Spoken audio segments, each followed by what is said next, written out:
Hello students, जैसा कि मैं पिछली वीडियो में आप लोगों को 12th के लिए बता चुका हूँ ग्रिफिथ एक्सपेरिमेंट, जिसके द्वारा ये प्रूव किया गया था कि डीएनए जेनेटिक मटेरियल होता है, ना कि प्रोटीन। तो आज हम उसके अलावा नेक्स्ट टूल देखते हैं।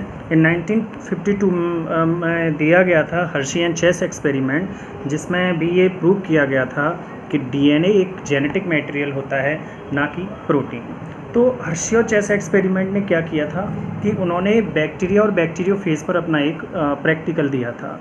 उन्होंने ह्यूमन डाइजेस्टिव ट्रैक्ट में पाए जाने वाले ईशरेशिया कोलाई नामक बैक्टीरिया को उन्होंने लिया था और इस पर बैक्टीरियोफेज के प्रयोग को दर्शाया गया था। उन्होंने बताया कि किस तरह से दोनों आपस में मिलकर या बैक्टीरियोफेज के द्वारा किस तरह से बैक्टीरिया को हानि पहुंचाई जाती है और क्या चीज़ होती है जो नए नए प्रकार के बैक्टीरियोफेज को बैक्टीरियल बॉडी के अंदर बनने में मदद करती है। तो उन्होंने इसके लिए बैक्टीरियोफेज लिया था। जो बैक्टीरियोफेज हम जानते हैं कि बैक्टीरियोफेज जो दो प्रकार की चीज़ों से मिलकर बना होता है। फर्स्ट प्रोटीन होती है, सेकंड न्यूक्लिक एसिड डीएनए होता है। तो प्रोटीन जो होती है वो ऊपर की कोट बनाती है जिसमें आपका हेड, ट्रंक और उसकी टेल होती है, तथा जो डीएनए होता है वो उसके अंदर पाया जाता है जो आपका न्यूक्लिक एसिड फास्फोरस का बना होता है। तो हर्शी और चेस ने क्या किया था कि दो प्रकार के मीडियम लिए थे। उन्होंने दो प्रकार के लेबल्ड प्रोटीन्स लिए थे और उन्होंने बताया था कि दो प्रकार के जो स्ट्रेन बनाए थे, एक स्ट्रेन उन्होंने रखा था सल्फ़र वाला और एक स्ट्रेन उन्होंने रखा था फॉस्फोरस वाला। तो उसमें उन्होंने ये बताया था कि किस तरह से डीएनए एक जेनेटिक मटेरियल है और किस तरह से वो काम करता है। तो उन्होंने इस चीज़ के बारे में बताया। तो उन्होंने जो देखा था इसमें उन्होंने किया कि जो सल्फ़र वाला जो बैक्टीरिया था जिसमें उन्होंने सल्फ़र रखी थी और एक था फॉस्फोरस वाला बैक्टीरिया। तो जो सल्फ़र वाला था, जब बैक्टीरिया बैक्टीरियोफेज जो होता है, जब बैक्टीरियल बॉडी पर बैठता है, तो जब वो किसी बैक्टीरिया पर बैठता है तो बैक्टीरिया के अंदर अपना जेनेटिक मटेरियल ही ट्रांसफ़र करता है, जबकि प्रोटीन कोड उसकी बॉडी के अंदर ट्रांसफ़र नहीं हो पाता। वो प्रोटीन कोड वहाँ से बाहर चला जाता है। तब ये प्रूव हुआ कि जो प्रोटीन कोड होता है वो जेनेटिक मटेरियल नहीं होता, डीएनए जबकि जेनेटिक मटेरियल होता है। तो प्रोटीन कोड में उन्होंने ये देखा कि किसी भी प्रकार के नए जो बैक्टीरियोफेज थे उनका कोई भी वहाँ पर नई संतानों की उत्पत्ति नहीं हुई थी। लेकिन जो फॉस्फोरस वाला जो मीडियम था, जो स्ट्रेन था, उसमें उन्होंने देखा कि कई प्रकार के बैक्टीरियोफेज बन गए। तो इससे कैसे ये प्रूव हुआ? क्योंकि जब कोई बैक्टीरियोफेज किसी बैक्टीरियल वॉल पर बैठता है तो अपना जेनेटिक मटेरियल उसके अंदर ट्रांसफ़र कर देता है। तो बैक्टीरियोफेज का जो जेनेटिक मटेरियल बैक्टीरिया के अंदर ट्रांसफ़र किया गया है, तो बैक्टीरिया का जो जेनेटिक मटेरियल उसके साथ वो जुड़ता है, फ्यूज़न करता है। फ्यूज़न करने के बाद दोनों डीएनए आपस में अपने पाए जाने वाले नाइट्रोजनस बेसिस जो होते हैं उनका आदान प्रदान करते हैं। और उससे क्या होता है कि जो बैक्टीरियोफेज का जो नाइट्रोजनस बेस जो फॉस्फोरस मीडियम में मिला हुआ है और बैक्टीरिया का जो नाइट्रोजनस बेस जो फॉस्फोरस मीडियम में मिला हुआ है, वो आपस में आके जुड़ते हैं। जुड़ने के बाद नए नए प्रकार के बैक्टीरियोफेज बनाने का काम करते हैं, क्योंकि उस जगह पर बैक्टीरियोफेज एक मेन मीडियम है जिसके द्वारा ये बताया जा रहा है कि डीएनए के द्वारा ही नई संतानों की उत्पत्ति हो रही है। और जो सल्फ़र मीडियम था उसमें किसी भी प्रकार के बैक्टीरिया की उत्पत्ति नहीं हुई। तो जो फॉस्फोरस मीडियम है उस मीडियम का डीएनए बना होता है, जबकि जो सल्फ़र है उस मीडियम का प्रोटीन्स बना होता है। तो हम जानते हैं कि प्रोटीन किसी भी नई संतान या किसी भी नए जीव की उत्पत्ति करने में सक्षम नहीं है। तो हर्श तथा चेस एक्सपेरिमेंट में भी ये प्रूव कर दिया गया कि डीएनए ही जेनेटिक मटेरियल है, ना कि प्रोटीन। तो इस प्रकार कई सारे एक्सपेरिमेंट दिए गए थे जिसके द्वारा ये बताया गया था कि डीएनए ही एक जेनेटिक मटेरियल होता है, जबकि प्रोटीन जेनेटिक मटेरियल नहीं होता। तो इसके द्वारा भी ये बता दिया गया था कि डीएनए एक जेनेटिक मटेरियल है। अब क्या क्या चीज़ें ऐसी बताई गई जिससे ये प्रूव होता है कि डीएनए एक जेनेटिक मटेरियल है?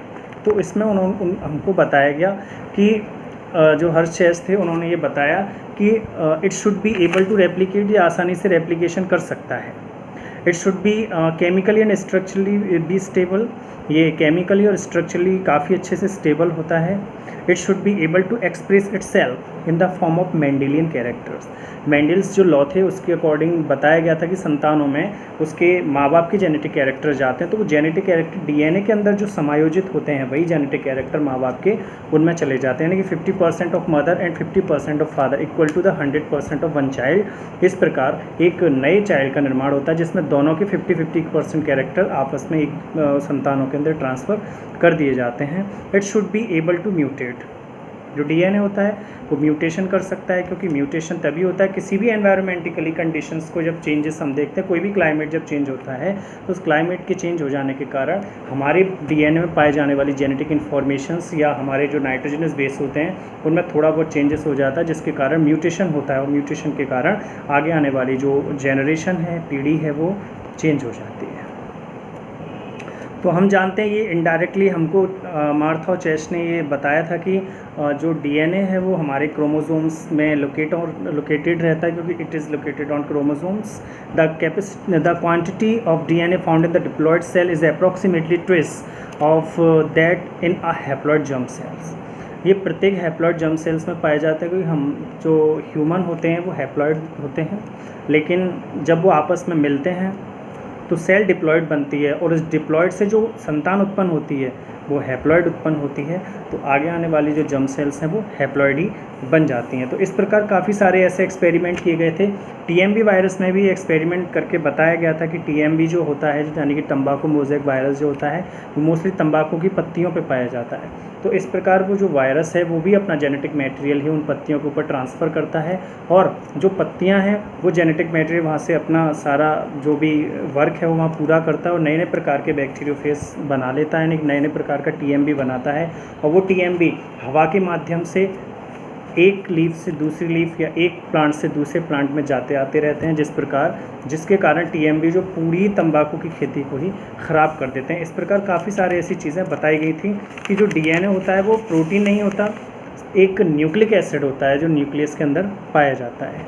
तो इस प्रकार वॉटसन और क्रिक ने भी अपने मॉडल को प्रस्तुत किया था, जो इसमें आपको बता दिया गया है। ने पहली वीडियो में ही आपको ये बता दिया गया था कि जो डीएनए वो डबल स्ट्रैंडेड होता है और ये 3 प्रकार की चीज़ों से मिलके बना होता है, पेंटोस शुगर, नाइट्रोजनस बेस और फॉस्फेटिक बेस। इसके द्वारा ये बता दिया आपको गए थे। पॉलीन्यूक्लियोटाइड चेन होती है, क्योंकि इसमें काफ़ी सारे न्यूक्लियोटाइड्स पाए जाते हैं। तो ये काफ़ी सारी चीज़ें आपको पहली वीडियो में बता दी गई थी, और 3 प्रकार के डीएनए के बारे में आपको बता दिया गया था, ए डीएनए, बी डीएनए और जेड डीएनए। इसमें किस प्रकार के डीएनए में डिफरेंस होता है, ये सारी चीज़ें आपको बता दी गई थी।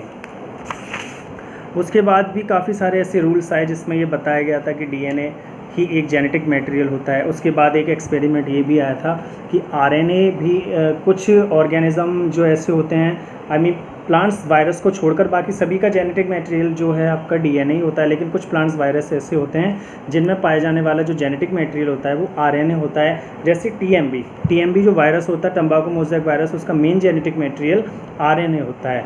इसीलिए टीएमबी के अंदर रिवर्स ट्रांसक्रिप्टेज की रिएक्शन पाई जाती है, क्योंकि उसमें रिवर्स ट्रांसक्रिप्शन होता है। रिवर्स ट्रांसक्रिप्शन का मतलब होता है दोबारा से आरएनए अपने समान डीएनए बनाएगा और फिर से डीएनए नई जेनेटिक इन्फॉर्मेशंस बनाएगा और आरएनए को सप्लाई करेगा, आरएनए फिर उसको आगे की सेल्स में सप्लाई करते चले जाएंगे।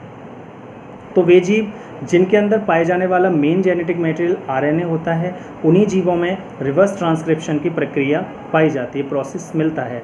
और जिन जीवों में डीएनए मेन जेनेटिक मटेरियल होता है उनमें रिवर्स ट्रांसक्रिप्शन की प्रोसेस नहीं होती, क्योंकि उनको आरएनए बनाने की ज़रूरत नहीं होती, उनके अंदर आरएनए पहले से ही मौजूद रहते हैं।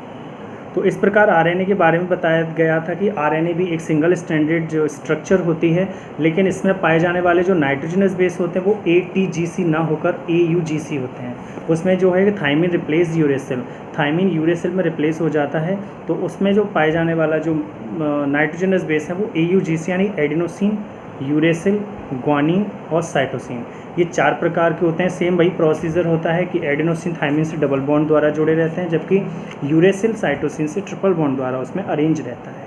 तो इस प्रकार आरएनए के बारे में बताया गया था। आरएनए भी same pentose sugar, nitrogenous base और फॉस्फेटिक बेस की ही एक स्ट्रक्चर्स होती है, और ये प्लांट वायरस में मोस्टली पाई जाती है। आरएनए जो होते हैं वो 3 प्रकार के होते हैं। एक आपका rRNA होता है, mRNA होता है और tRNA होता है। तो इस प्रकार आपका राइबोसोमल जिसको rRNA के नाम से जाना जाता है, मैसेंजर जिसको mRNA के नाम से जाना जाता है और ट्रांसफ़र जिसको tRNA के नाम से जाना जाता है। तो जो mRNA होता है वो मेन आपका इसमें पाए जाने वाला RNA है, जो मैसेंजर है, एक प्रकार का जो मैसेज है वो पूरे सेल्स के अंदर ट्रांसफ़र करने में मदद करता है। तो RNA जो 3 प्रकार के इसमें बताए गए थे।